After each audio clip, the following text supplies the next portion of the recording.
There was once a baby show among the animals in the forest. Jupiter provided the prize.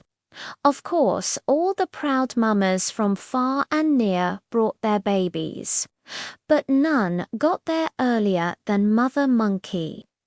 Proudly, she presented her baby among the other contestants. As you can imagine, there was quite a laugh when the animals saw the ugly, flat-nosed, hairless, pop-eyed little creature. Laugh, if you will, said the Mother Monkey. Though Jupiter may not give him the prize, I know that he is the prettiest, the sweetest, the dearest darling in the world. Mother Love is blind. Two men were traveling in company through a forest when, all at once, a huge bear crashed out of the brush near them. One of the men, thinking of his own safety, climbed a tree. The other, unable to fight the savage beast alone, threw himself on the ground and lay still, as if he were dead. He had heard that a bear will not touch a dead body.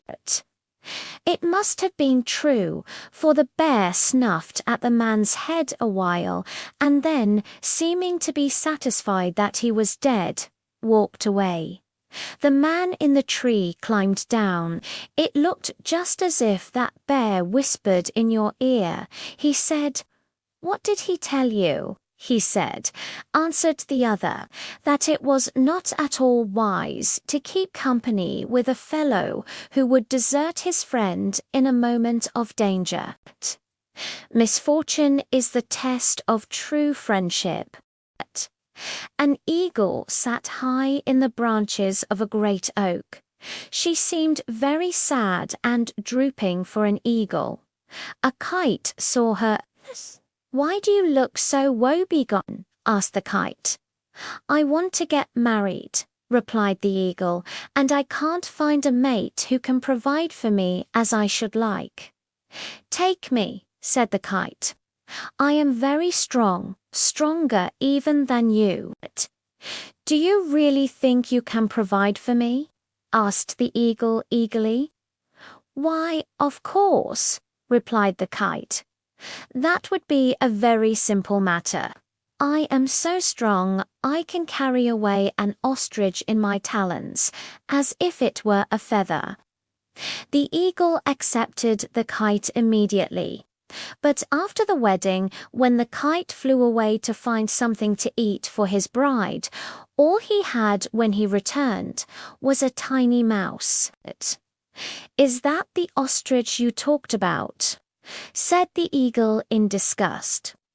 "To win you I would have said and promised anything," replied the kite. "Everything is fair in love." A fox, swimming across a river, was barely able to reach the bank, where he lay bruised and exhausted from his struggle with the swift current. Soon a swarm of blood-sucking flies settled on him, but he lay quietly, still too weak to run away from them.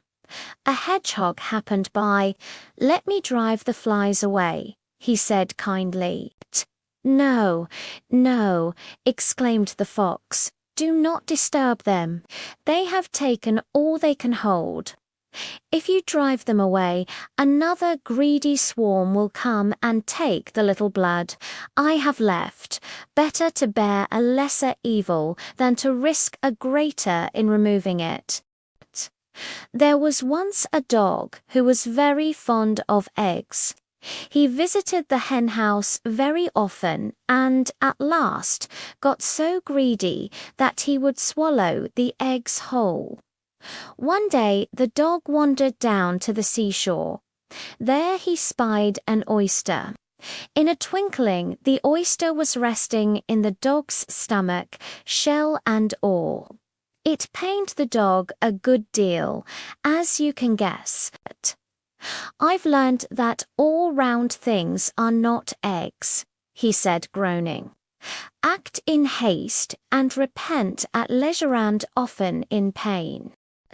A milkmaid had been out to milk the cows and was returning from the field with the shining milk pail balanced nicely on her head. As she walked along, her pretty head was busy with plans for the days to come. "This good, rich milk," she mused, "will give me plenty of cream to churn. The butter I make, I will take to market, and with the money I get for it, I will buy a lot of eggs for hatching. How nice it will be when they are all hatched and the yard is full of fine young chicks. Then when May Day comes, I will sell them, and with the money I'll buy a lovely new dress to wear to the fair. All the young men will look at me.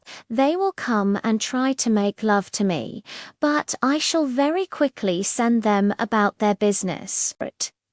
As she thought of how she would settle that matter, she tossed her head scornfully, and down fell the pail of milk to the ground. And all the milk flowed out, and with it vanished butter and eggs and chicks and new dress and all the milkmaid's pride. Do not count your chickens before they are hatched.